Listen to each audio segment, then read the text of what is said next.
Here I am. I'm here. Hi, everybody. Hi. I'm here.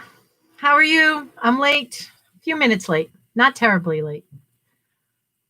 Trying to find a spot to read in. The construction is underway upstairs today. Trying to post to our Facebook page so that people can log on and see us today. I heated up some nice tea. It's really yummy. It's a little bit funky. It grew on me. It's like a green tea with jasmine, but it's good. Oh, let me shut this computer so that you don't hear that while I'm here. Hold on. Come on.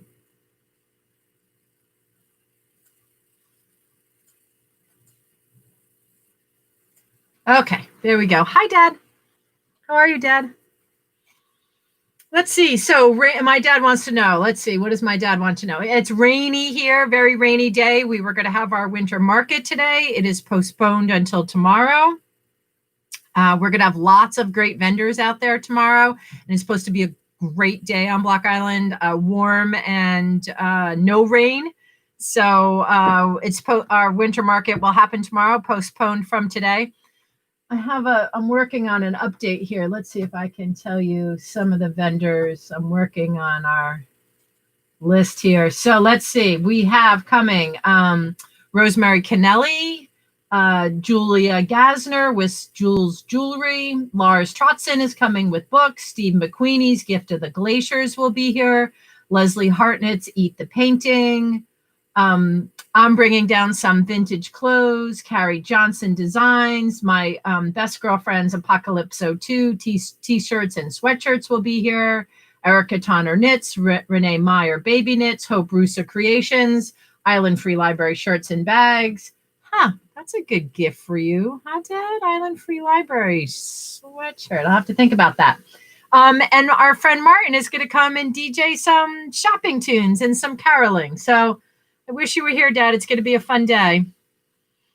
It's going to be fun. So anybody out there, please stop by the library tomorrow. And we're calling it Block Island Day. Like, stop here, shop downtown, enjoy the pause, come to come stay on Block Island and enjoy your hometown and support local excellence, as what we always say about the market.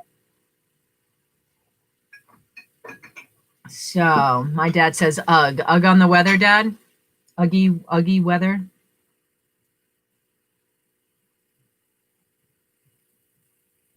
Certainly uggy here, but a little bit cozy inside. That's kind of a nice day if you have some Christmas or holiday things to do. It's kind of nice to be cozy inside on a day like today. So let's go to a story. I'm going to read from the screen again, but I don't have my crazy computer glasses on. So you'll have a little reflection, but not as bad as when I wear my crazy ones. And I'm going to try to read it as best I can. It is Chekhov. So it's Russian. So there's some Russian, the names are Russian, the places are Russian. But I'll do my best with the names. I've read it through a couple times. I practiced it. I haven't. It's interesting though. I should have probably read it out loud once because I have read it through, but not said it out loud. Let's hope they sound like I want them to do while I do it. We're going to try. And I'm going to read you one thing in the beginning and try to hold it with you through the story because it's sort of an important piece that we may not necessarily know what it means. So let's go over to that page.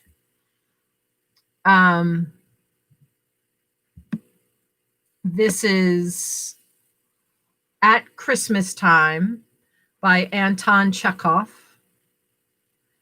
And what he says here is what the editor says here is chateau douche, right? Chateau douche is a restorative bath intended to stimulate the vascular and lymphatic systems.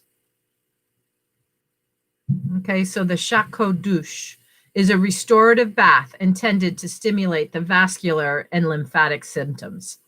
And then I'll go back and read you a little bit more about what he says about that at the end of the story. I don't want to get it too muddled with what we're doing here. Okay. It's always a weird thing.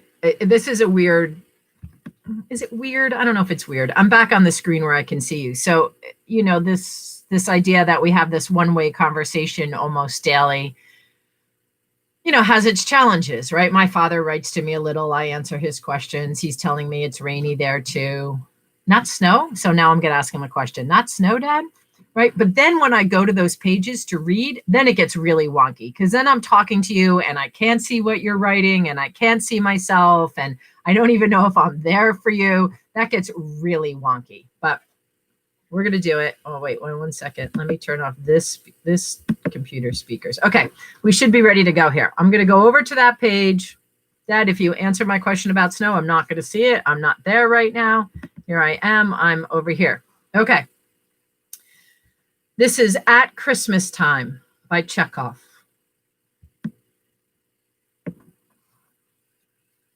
One. What shall I write? Said Yegor, and he dipped his pen in the ink. Vasilisa had not seen her daughter for 4 years. Her daughter, Yefimya, had gone after her wedding to Petersburg, had sent them 2 letters, and had since then seemed to vanish out of their lives.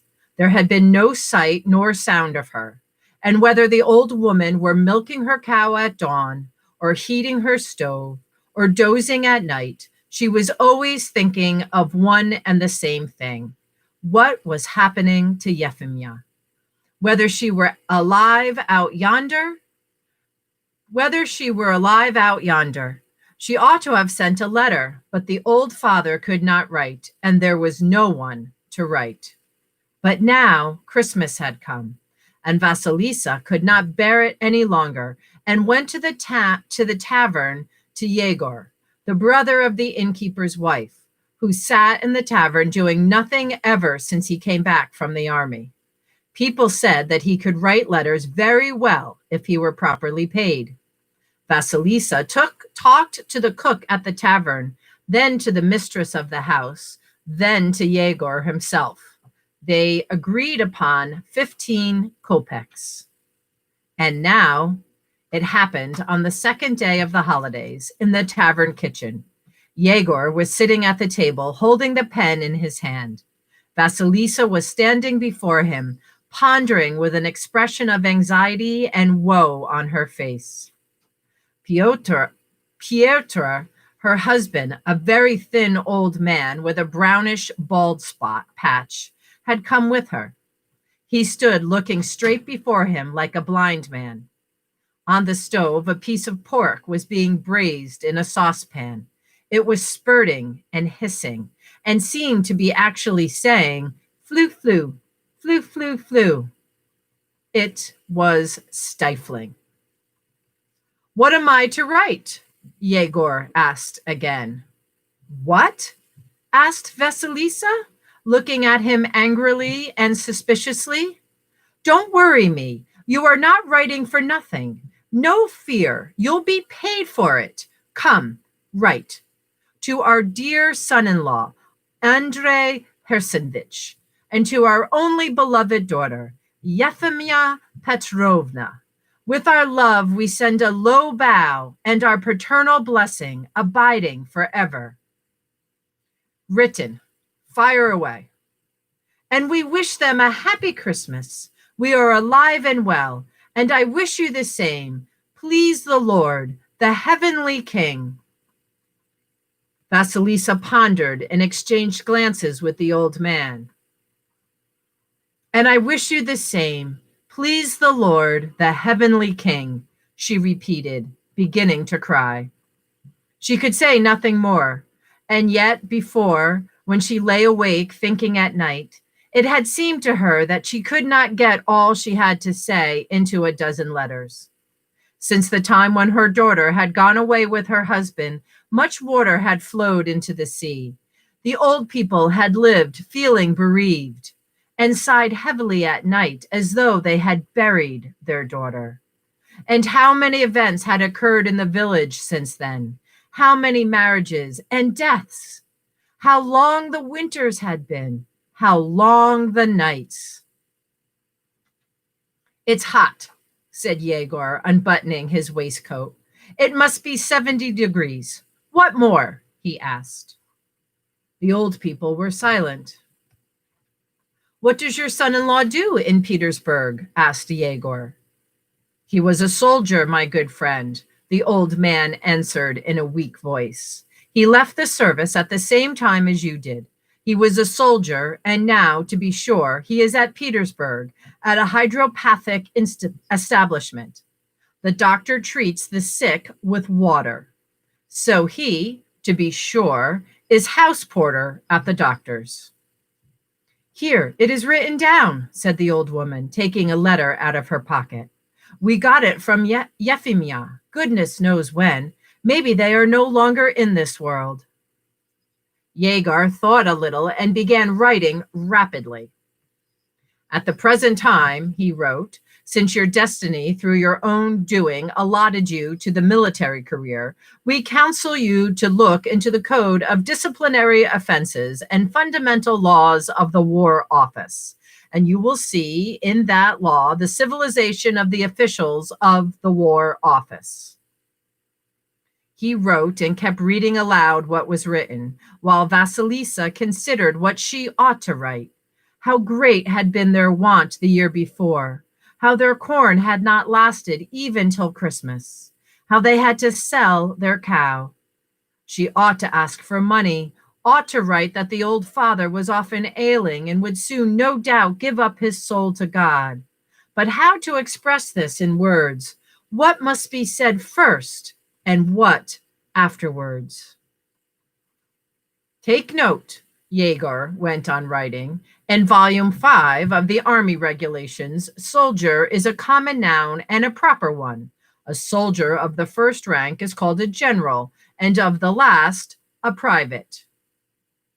The old man stirred his lips and said softly, It would be all right to have a look at the grandchildren. What grandchildren? Asked the old woman, and she looked angrily at him. Perhaps there are none. Well, but perhaps there are. Who knows? And thereby you can judge, Yegor hurried on, what is the enemy without and what is the enemy within. The foremost of our enemies within is Bacchus.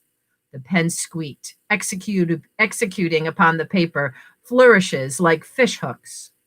Yegor hastened and read over every line several times.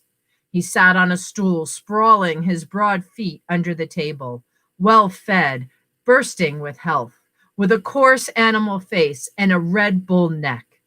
He was vulgarity itself, coarse, conceited, invincible, proud of having been born and bred in a pothouse. And Vasilisa quite understood the vulgarity, but could not express it in words, and could only look angrily and suspiciously at Yegor. Her head was beginning to ache, and her thoughts were in confusion from the sound of his voice and his unintelligible words, from the heat and the stuffiness, and she said nothing and thought nothing, but simply waited for him to finish scribbling. But the old man looked with full confidence. He believed in his old woman who had brought him there, and in Yegor. And when he had mentioned the hydropathic establishment, it could be seen that he believed in the establishment and the healing efficiency of water. Having finished the letter, Yegor got up and read the whole of it through from the beginning. The old man did not understand, but he nodded his head trustfully. That's all right. It is smooth, he said. God give you health. That's all right. They laid on the table 3 5-kopeck pieces and went out of the tavern. The old man looked immovably straight before him as though he were blind, and perfect trustfulness was written on his face. But as Vasilisa came out of the tavern, she waved angrily at the dog and said angrily, Ugh, the plague. The old woman did not sleep all night. She was disturbed by thoughts, and at daybreak she got up, said her prayers, and went to the station to send off the letter. It was between 8 and 9 miles to the station. 2. Mr. B. O. Mosselweiser's hydropathic establishment worked on New Year's Day exactly as on ordinary days. The only difference was that the porter, Andre Hersenfitch, had on a uniform with new braiding. His boots had an extra polish, and he greeted every visitor with "A Happy New Year to you." It was the morning. Andre Hersenfitch was standing at the door reading the newspaper. Just at 10 o'clock, there arrived a general, one of the habitual visitors, and directly after him, the postman. Andre Hersenfitch helped the general off with his great coat and said, "Happy New Year to your Excellency." "Thank you, my good fellow. The same to you." And at the top of the stairs, the general asked, nodding towards the door. He asked the same question every day and always forgot the answer. "And what is there in that room?" "The massage room, Your Excellency." When the general's steps had died away, Andre Hersenfitch looked at the post that had come and found one addressed to himself. He tore it open, read several lines, then, looking at the newspaper, he walked without haste to his own room, which was downstairs, close by at the end of the passage. His wife, Euphemia, was sitting on the bed, feeding her baby. Another child, the eldest, was standing by, laying its curly head on her knee. A third was asleep on the bed. Going into the room, Andre gave his wife the letter and said, "From the country, I suppose." Then he walked out again without taking his eyes from the paper. He could hear Euphemia with a shaking voice reading the first lines. She read them and could read no more. These lines were enough for her. She burst into tears and, hugging her eldest child, kissing him, she began saying, and it was hard to say whether she were laughing or crying, "It's from Granny, from Grandfather," she said, "from the country, the Heavenly Mother, saints and martyrs. The snow lies heaped up under the roofs now. The trees are as white. The boys slide on little sledges, and dear old bald grandfather is on the stove, and there is a little yellow dog, my own darlings." Andre Hersenfitch, hearing this, recalled that his wife had on 3 or 4 occasions given him letters and asked him to send them to the country, but some important business had always prevented him. He had not sent them, and the letters somehow got lost. "And little hares run about in the fields," Euphemia went on chanting, kissing her boy and shedding tears. "Grandfather is kind and gentle. Granny is good, too, kind-hearted. They are warm-hearted in the country. They are God-fearing. And there is a little church in the village. The peasants sing in the choir. Queen of Heaven, Holy Mother and Defender, take us away from here." Andre Hersenfitch returned to his room to smoke a little till there was another ring at the door, and Euphemia ceased speaking, subsided, and wiped her eyes, though her lips were still quivering. She was very much frightened of him. Oh, how frightened of him! She trembled and was reduced to terror by the sound of his steps, by the look in his eyes, and dared not utter a word in his presence. Andre Hersenfitch lighted a cigarette, but at that very moment there was a ring from upstairs. He put out his cigarette and, assuming a very grave face, hastened to his front door. The general was coming downstairs, fresh and rosy from his bath. "And what is there in that room?" he asked, pointing to a door. Andrei Hirsenfich put his hands down swiftly to the seams of his trousers and pronounced loudly, Sharkat Jush, Your Excellency.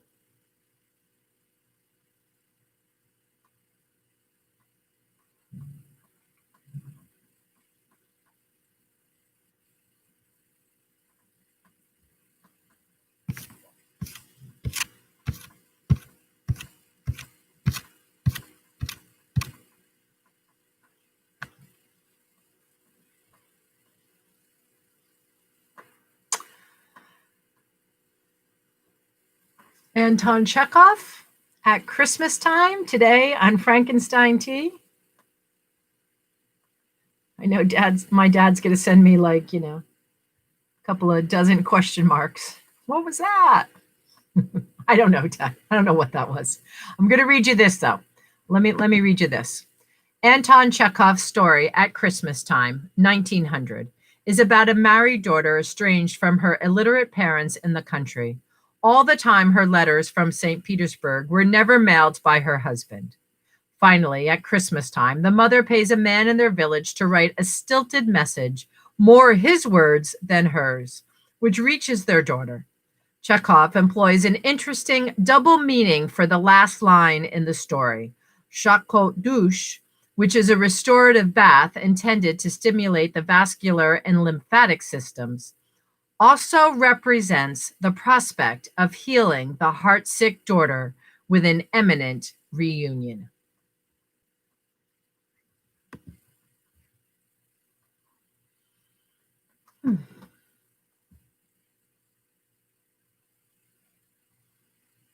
You think that's an imminent reunion with the parents? That'd be nice. It'd be nice to think she got away from the man that she was terribly afraid of. I'm not sure that happened in old Russia, but maybe. Maybe she leaves him. Maybe she gets to visit and doesn't go home. I don't know. My dad writes, that explains it. That explains it all. All right, Dad, listen to that one again because it got better for me. All right. All right. That's the end of my tea. That's the end of the episode. I'll see you tomorrow. Have a great afternoon. It's going to be dark. I hope everybody has some sort of lights, Hanukkah lights or Christmas lights, something. Light up your light tonight. Go buy something if you need to. Light a candle. Listen to more stories. There's plenty of stories on this YouTube channel. And stay well, everybody. Be safe. And I'll see you tomorrow. Bye. Peace.